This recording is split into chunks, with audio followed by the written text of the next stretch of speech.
Hey everybody, the news is that the United States hit an unfortunate and very sad milestone. 800,000 people have died because of the coronavirus. 800,000. And get this, not 10 million, not 20 million, not 30 million, not 40 million, but 50 million Americans, 50 million, have had the coronavirus at some point during the time that this sick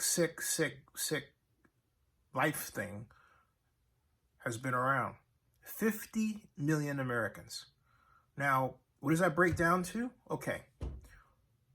There are 333 million Americans. So, from that perspective, we're looking at about 15% of the population. And you would say, oh, not much, right? Well, the average age of those who have had the coronavirus is 40, which means they're solidly part of the American working population, which is 162 million. It's rounded. So what does that mean? It means that 30%, that's right, 30% of the country, almost 1 out of every 3 people, has had the coronavirus at some point. That is a staggering number, or it should be to you. Because my question is this: how big does the number have to be for you to realize we have a problem? How large? How large does the death toll have to get before you realize, hey, it's a good idea to wear a mask? Who's it going to harm? After all, I wear one during Halloween. The ridiculousness of this is punctuated by the fact that it is the ultimate example of someone only thinking about what they want to do, even if it costs others' lives. Therefore, you would say, almost reflexively in some cases, well, only, you would say, only so many people have died. To which I would respond, one death is enough.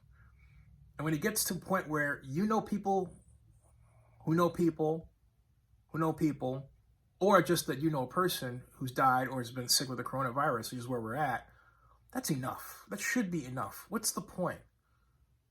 I'm not going to ask you what you're trying to prove because I don't think it's worth knowing. Because you're asking people to give up their lives, that's it, their lives, so you can be free to create an environment that kills more people. Does that make sense? No, it doesn't. This is the first time I've made a video so direct.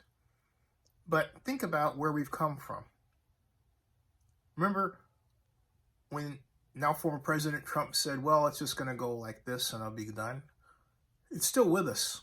The only fact about this hump that I just drew is that it represents the high seasons of coronavirus and the low seasons, but it has never not been with us since it was first discovered. And just when we thought it was, if you will, safe to go back in the water in terms of enjoying our lives, and we're doing it anyway, it's still with us. Get vaccinated, wear a mask, and go a step further. Ventilate your air because, as I've said from the start to my friends and my family, this thing is airborne. It was something you just couldn't get rid of by, cleaning, okay? It's airborne. So a great filter, wearing a mask, really, and I'm hesitating for a second, are the keys. And the reason why I'm hesitating is I was thinking of all the arenas in the United States that could really help by having virus-free zones, maybe places where Lysol is sprayed or some type of aerosol mist that guarantees that the virus is killed in that area, so that when you walk through there, you're essentially carrying on your body antivirus chemicals, in your clothes, right? And I don't mean spraying you at a point where you notice it. It's just something that's sort of tiny aerosol-like, but in key areas of stadiums and arenas and concert halls. But guess what it does? For those people who want to come in and cavalierly not wear a mask, you know what? Okay, we have an alternative for that. I think it's past time when we need to use our technology to help solve this problem and alter this environment where people, for reasons that are really you have to blame on Donald Trump for, are pitted against each other. Think about this. If Donald Trump had started off by saying wear a mask, we wouldn't be in this situation. He didn't do that. But it doesn't mean you have to copy him, because he doesn't even copy the person that he was. He was manipulating you, and that should be obvious. All right. Subscribe to Zinni62 and bookmark oaklandnewsnow.com.